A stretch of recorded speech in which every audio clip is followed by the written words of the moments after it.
I trust that you will find tonight's message a very practical one, because today there are so many reading the paper and believing what they see and what they hear on radio and TV about the depression and the recession and this, that, and the other. Now tonight, let me tell you who you are. We are told in Scripture, this is the 19th chapter, the 26th verse of Matthew. With God, all things are possible. Then we are told in the earliest gospel, the book of Mark, the 9th chapter, the 23rd verse, all things are possible to him who believes. Divine imagining has no restrictions placed upon it.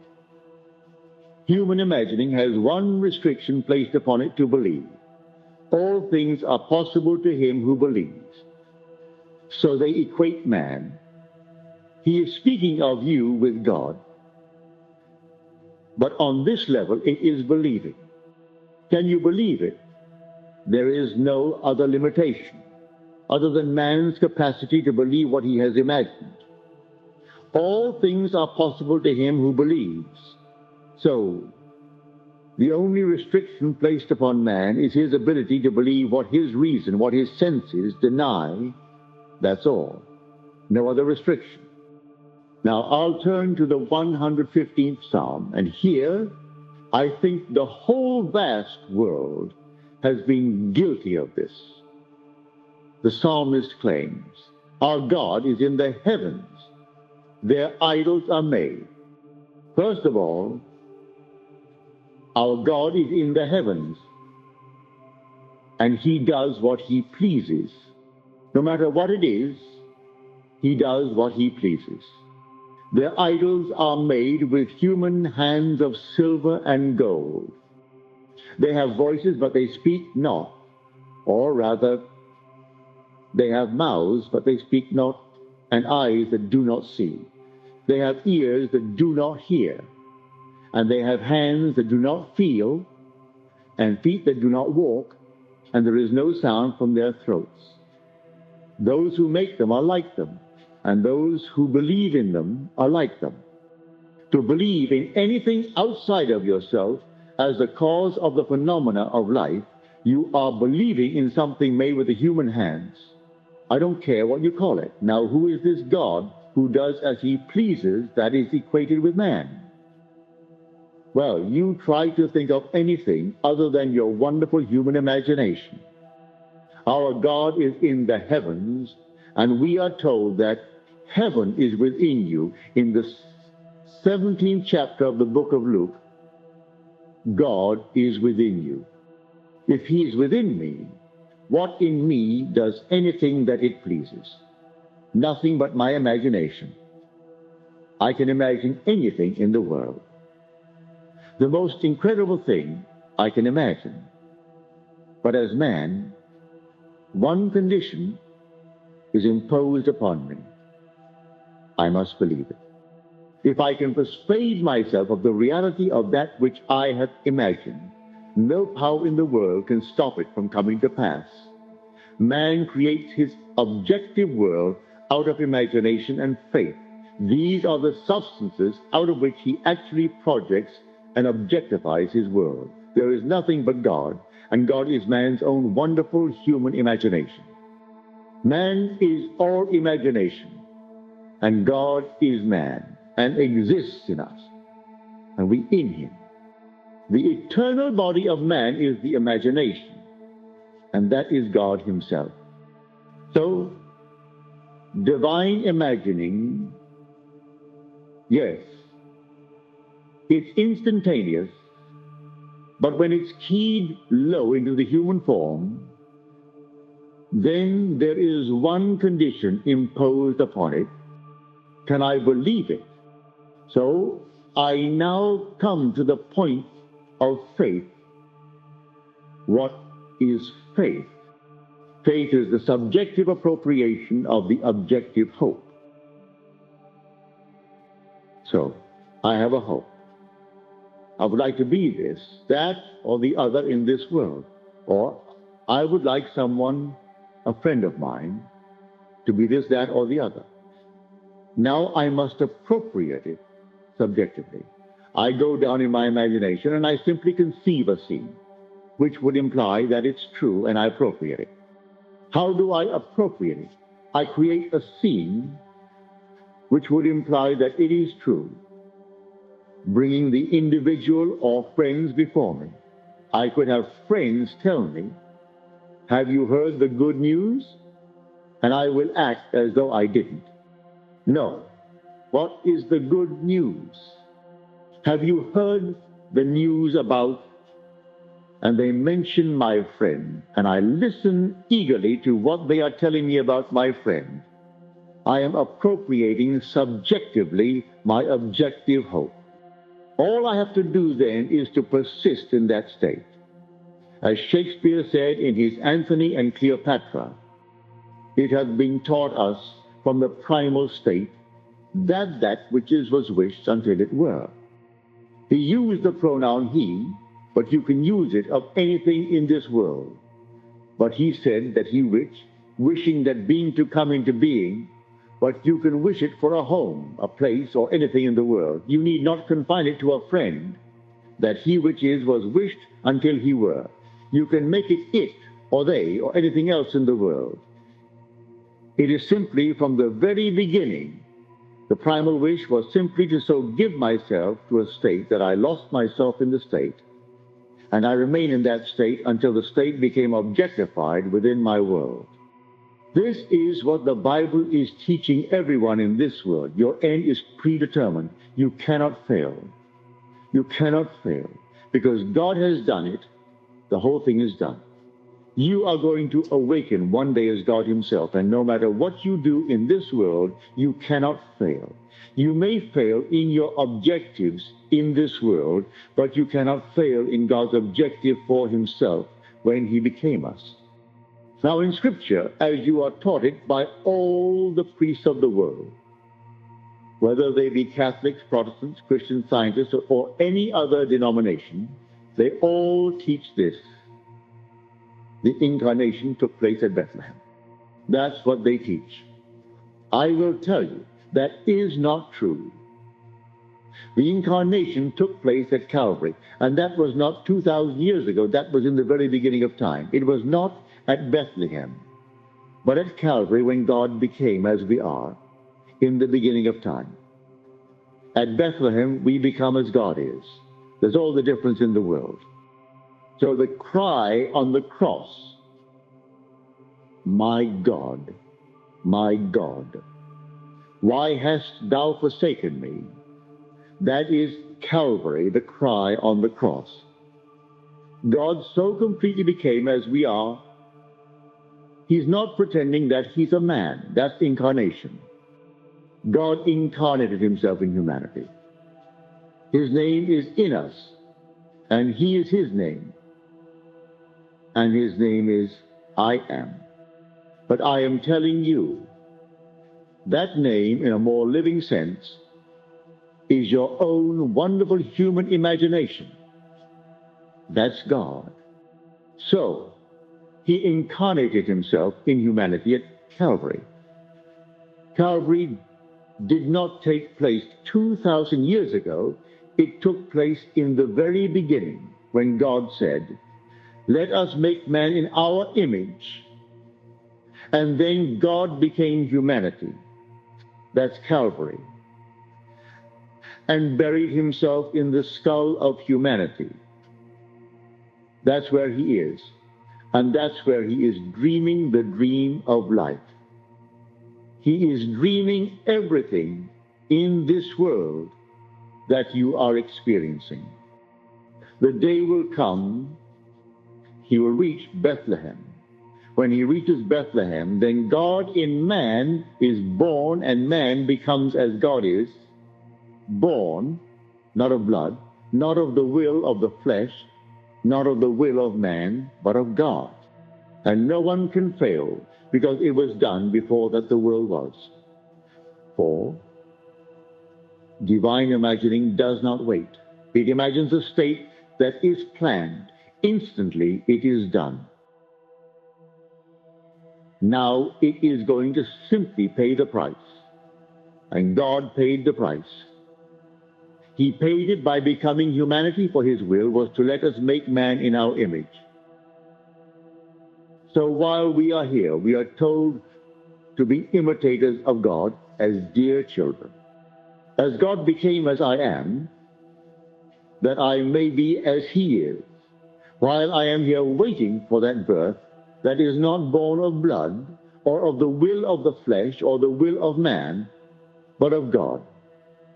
While I am here in the world of Caesar, let me imitate him. Well, what is he doing? He actually became me and forgot that he was God, that he could cry out, my God, why hast thou forsaken me? So, he's not pretending. He actually became it. I must now be like God. I want to be, and I name it. I've got to completely forget all that my reason and my senses dictate. That would tell me I am this, that and the other, and anchor me to it. And so completely abandon myself to what I want to be in the world of Caesar, that I completely forget my past, and I live in that state. So a man is unemployed? Forget it.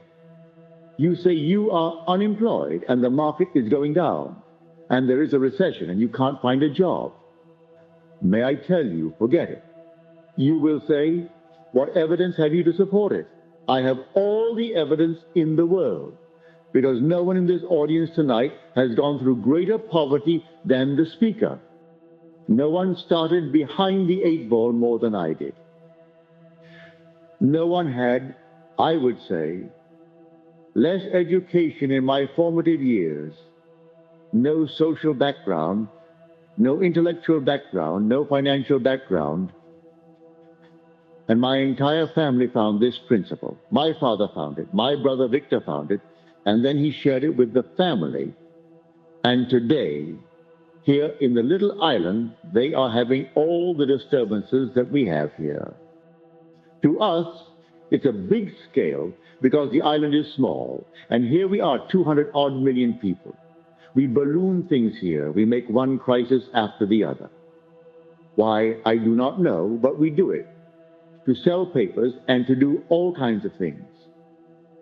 But when you are on a little island and they burn buildings and destroy property and burn cane, which is destroying the yearly supply, and yet, in spite of it all, one holding a vision that it never fails, and he pays higher and higher and higher dividends. I speak from experience because I am one of the recipients of those dividends. He doesn't care what they are doing. He remains faithful to his vision. His vision was that I will be the biggest, and when I say I, he meant the family would be. But he was the spokesman for the family.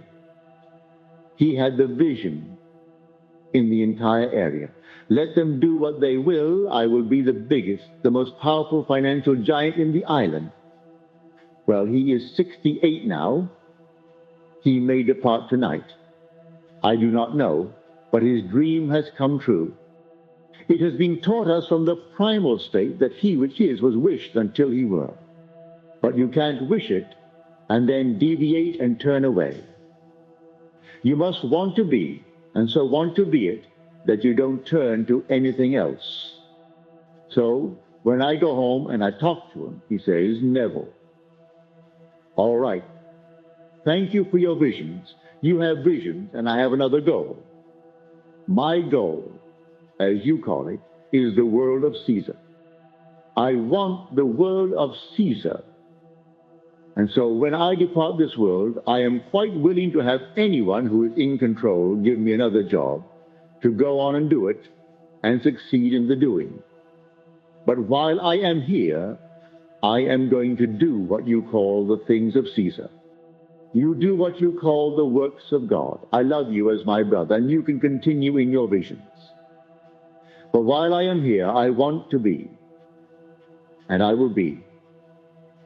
And by the law today he is, beyond all doubts, and no one would question his position in the financial world in the island of Barbados. And it doesn't stop there. It goes into the other islands. So he says, let them riot, let them burn, let them do what they want. I will not falter in my vision. And my vision, as I had it for myself when we had nothing, and I got tired of having nothing and having the family looked down upon, so now they don't look down upon them. They all come to them, including the government, and ask them what to do because they have the know-how, because they have proven it, what to do. So everything in this world is possible. All things are possible to him who believes. The only condition imposed upon man is, can you believe it when reason denies it and your senses deny it? No limitation is placed upon God. With God, all things are possible, no limitation. But God became man, and as man, he imposed upon himself the limitation, and that limitation is belief. Can you believe it? So can you tonight believe that you are what at this moment everything denies? I don't care what it is. Can you believe it? Will you persist in that belief as though it were true? And walk tomorrow, though you haven't a thing to eat, just as though it were true, and persist in it. You don't have to raise a finger to steal anything in this world, or to do anything of which you would be ashamed. Just simply persist in the belief that you are the man, the woman that you want to be. It will come to pass. An assumption, though false, if persisted in, will harden into fact.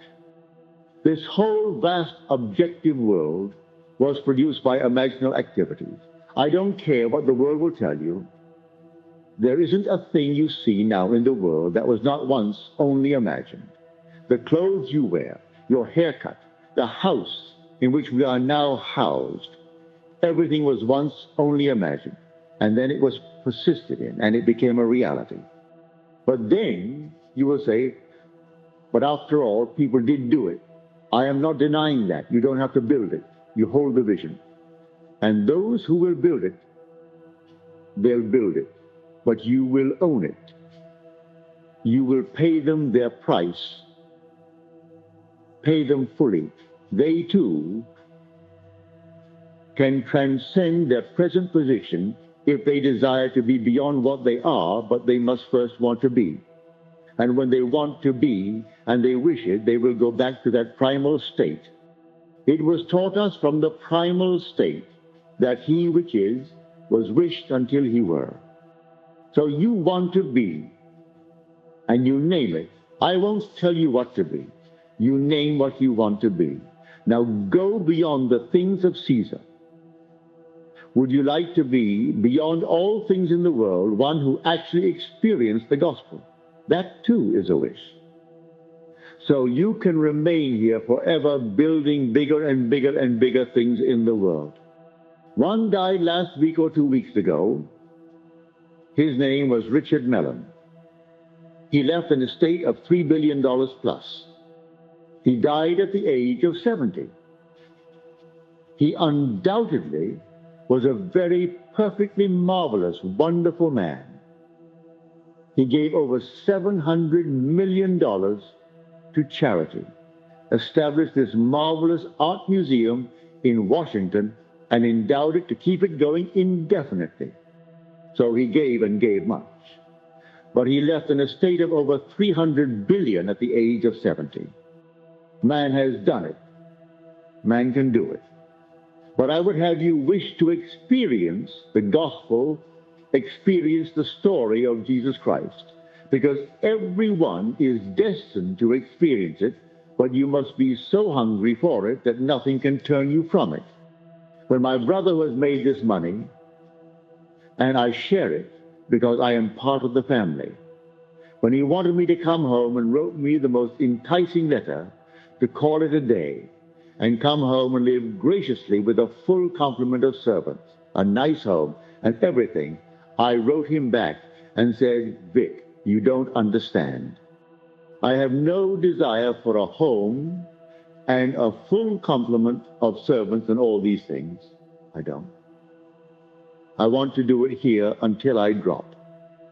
If I drop tonight on the platform, it's perfectly all right with me, but I must tell what happened to me, because I can't conceive of anything more exciting than that which has happened to me. For the world reads the story of Jesus Christ, and they think of a being who lived 2,000 years ago, and that story must unfold itself in man individually. Well, it has unfolded itself completely, 100% in me. What on earth do I want with a home and a full complement of servants to vegetate for the remaining years of my life? I would rather this night, as I stand before you, drop and have them pick the body up and cremate it. Don't put it into any little crypt to make some little stupid icon of it. Cremate it and take the dust and scatter it all over so that no one can find any part of the dust, but no remains of it. Because I am not talking about this outer garment indicating the physical body, this thing called Neville. I am speaking of an eternal principle that embedded itself in humanity and will raise itself from the death that is called man. And when it rises out of man, it is God, the one who in the beginning said, "Let us make man in our image." And to make it, he had to completely forget that he was God and assume the limitations of man and become man and suffer with man and go through all the things that is man, to awaken as the being that he was before, but greater by reason of the experience of being man. He expands beyond what he was in wisdom, in luminosity, in translucency, because he took the limit of contraction that is man. This is the purpose of it all.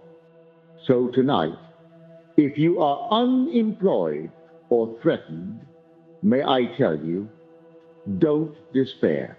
If you can't find a job, don't despair.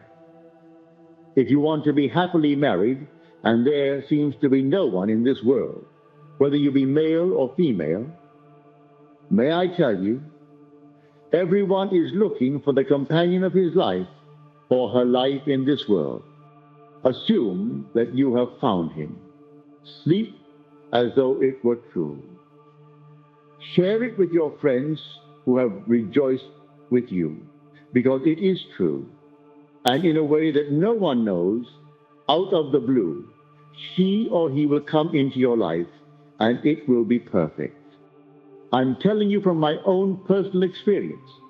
That's why I can stand before you and say what I do.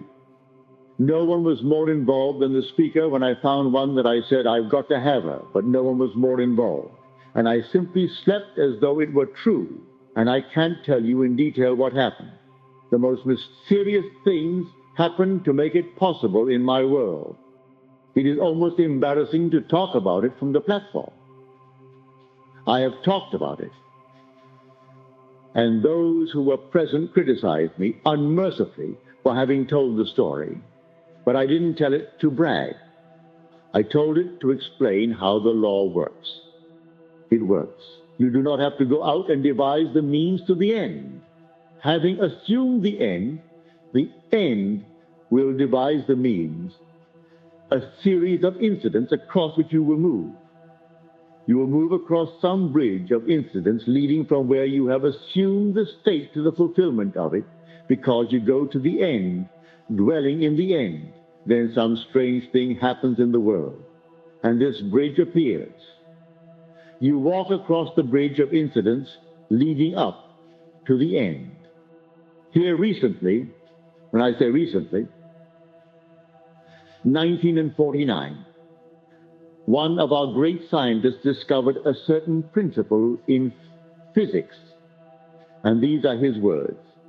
Not my words, but long before he discovered it and told it in this strange way, I told him, to the criticism of those who heard what I was saying.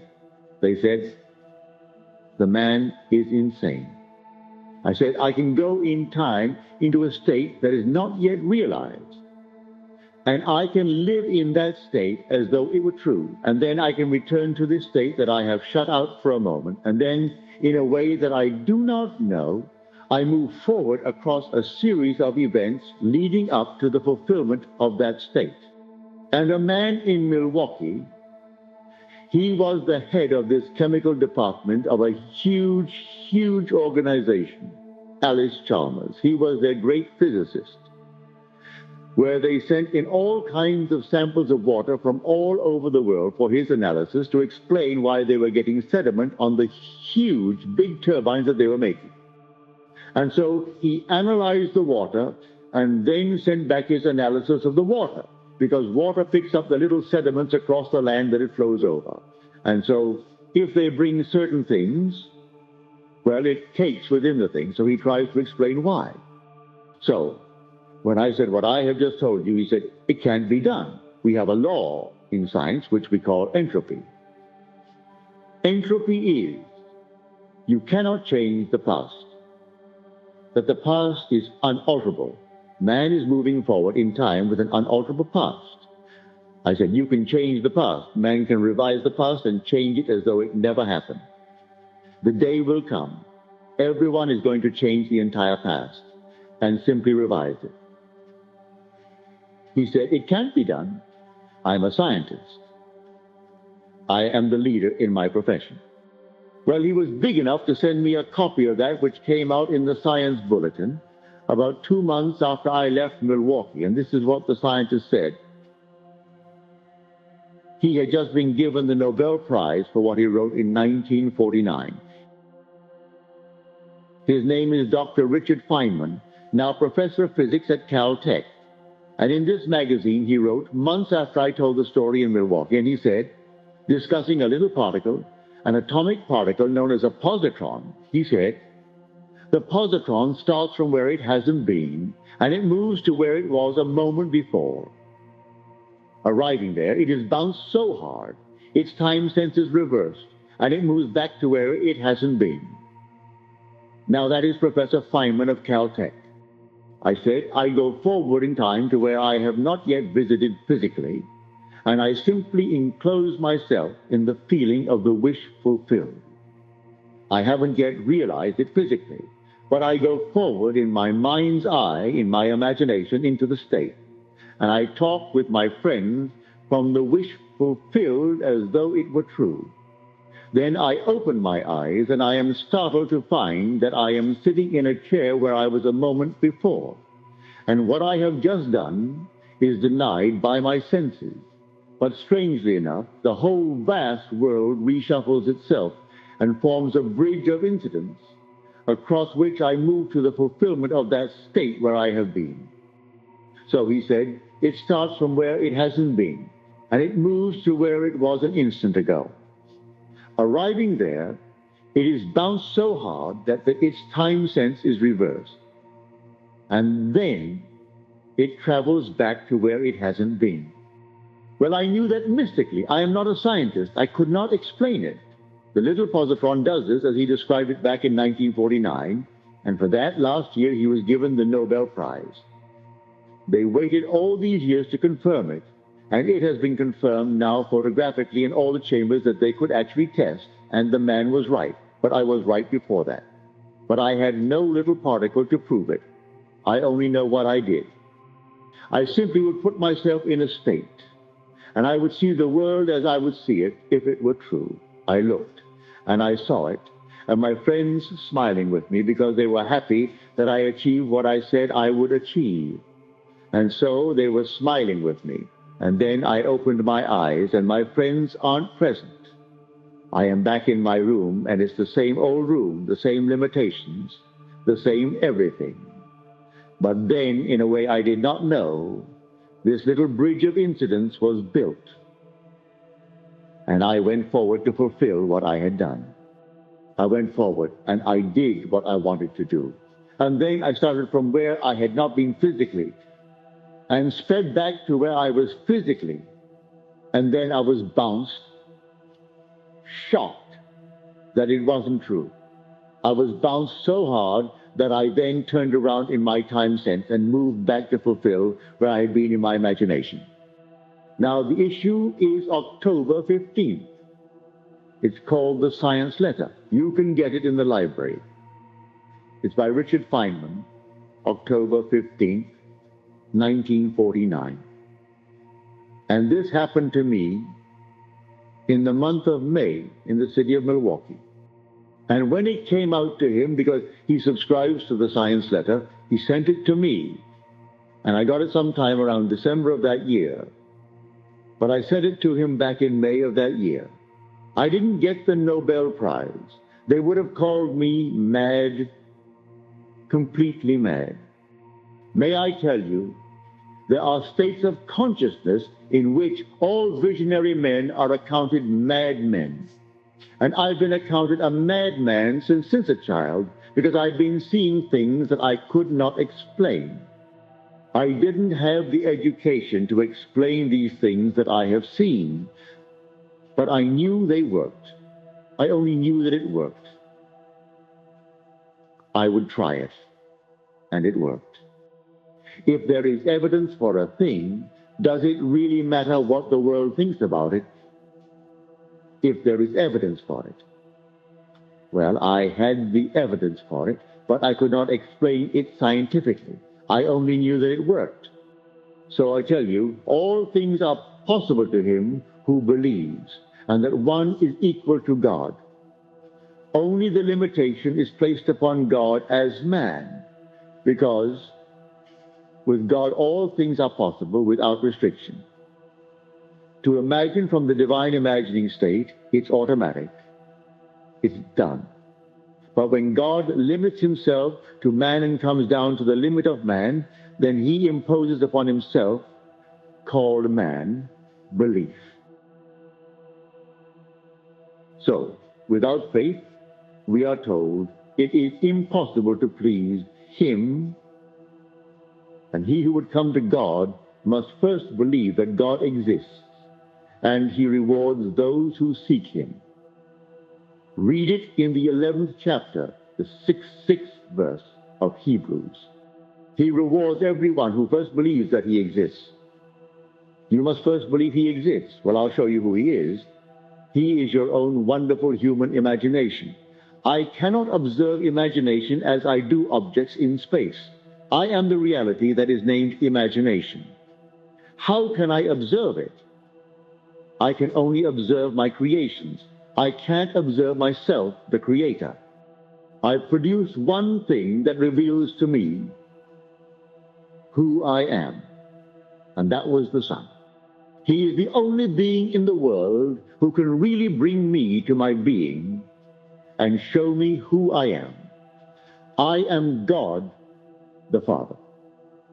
I produce all these things in the world, and I can't find myself.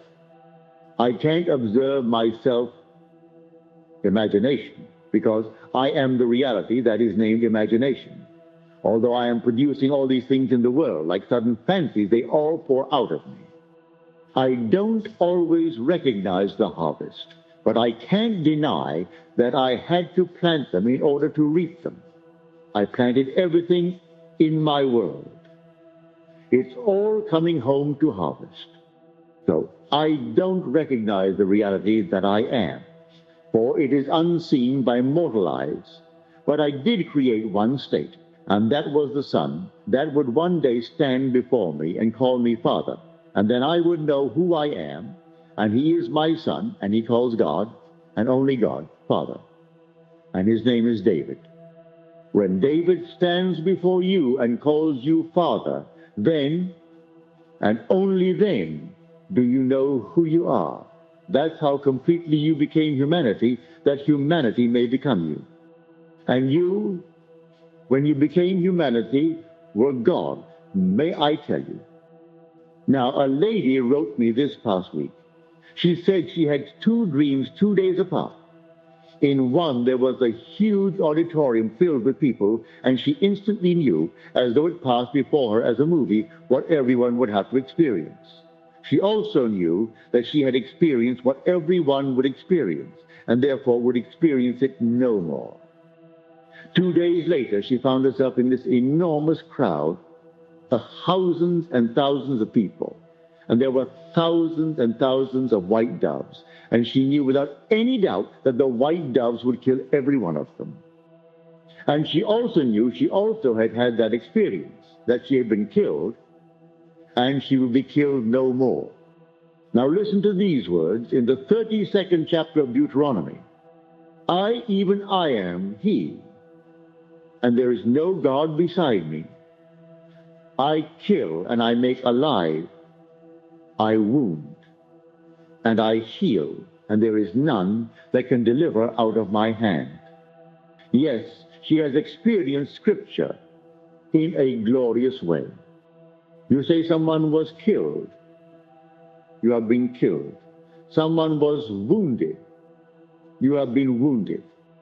All the things you read in that glorious book, and it's the most horrible book in the world, if you take it as the world sees it. Talk of genocide. It's there in the Old Testament. You have experienced it. And now you are in the New. And now you can have this memory returning. And she had the memory returning. She has experienced this death. She has experienced the horror of the past. She will not experience it anymore. She is on the verge of the awakening of the God within her, the same God.